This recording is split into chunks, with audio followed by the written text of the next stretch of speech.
ఓం హరహర మహాదేవ శంభో శంకర. ఓం నమ శివాయ. కార్తీక మాసం సందర్భంగా కార్తీక పురాణంలోని 6వ అధ్యాయమైన దీపదాన మహిమను పారాయణం చేసుకుందాము.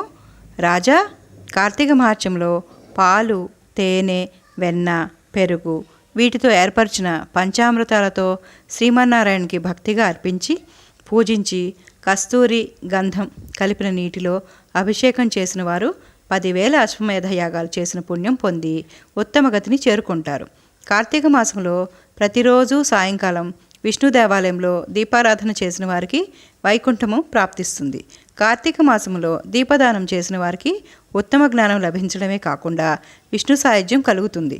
కార్తీక మాసంలో ప్రతిరోజు ప్రత్తితో వత్తిపెట్టి బియ్యపు పిండితో కానీ గోధుమ పిండితో కానీ చేసిన ప్రమిదలలో వత్తిపెట్టి నేతిని పోసి వెలిగించి ఆ దీప ప్రమిదను వేదవేత్త అయిన బ్రాహ్మణునికి దానము ఇవ్వవలెను.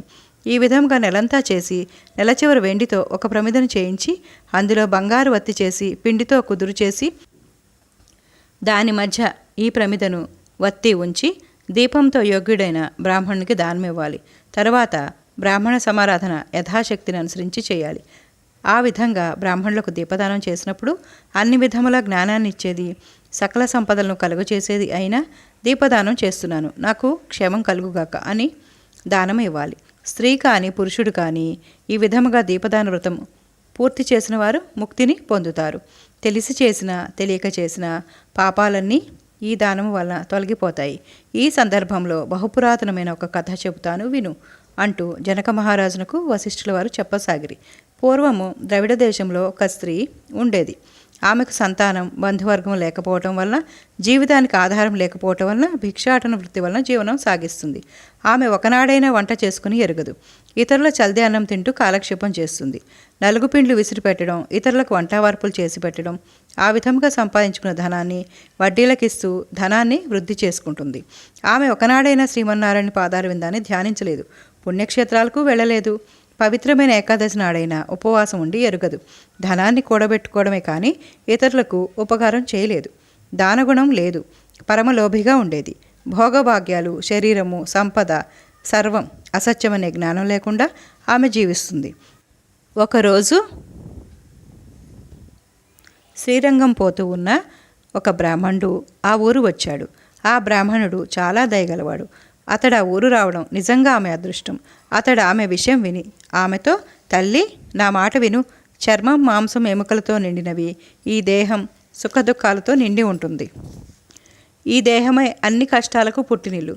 పంచభూతాలతో నిండిన ఈ దేహంలో ఉన్న ప్రాణం పోయినంతనే ఇంటి దూలమందు పడిన నీటి బిందువులు 4 దిక్కులకు జారిపోయే విధముగా ఆయా భూతాలు ఆ భూతాలతో చేరిపోతాయి.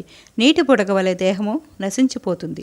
శాశ్వతం కాని ఈ దేహమే నీవు శాశ్వతము అనుకుంటున్నావు. నీ శరీరం మట్టిలో కలిసిపోతుంది. కర్మ ఒక్కటే వెన్నంటి వస్తుందనే సత్యం గ్రహించి సకల భూత దయాపరుడైన భగవంతుణ్ణి మనసారా ధ్యానించు. అగ్నిలో పడి మిడత నశించిన విధంగా ఈ దేహం కూడా బూడిద పాలు కావాల్సిందే. కాబట్టి శ్రీ మహావిష్ణు పాదార విందమును ధ్యానించు. కామ, క్రోధ, భయ, లోభాలు, ధనాపేక్ష, దేహాభిమానం వదిలిపెట్టు.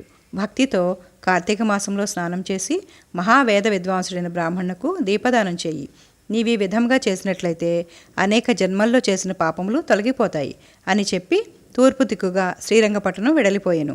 లోభిగా ఉంటున్న ఆమె బ్రాహ్మణుని హితోపదేశం అర్థం చేసుకుని యథార్థాన్ని గ్రహించి తన పాపకృత్యాలకు బాధపడింది. ఆ బ్రాహ్మణుని హితోపదేశం ప్రకారం కార్తీక మాసం చేయడానికి నిశ్చయించుకున్నది.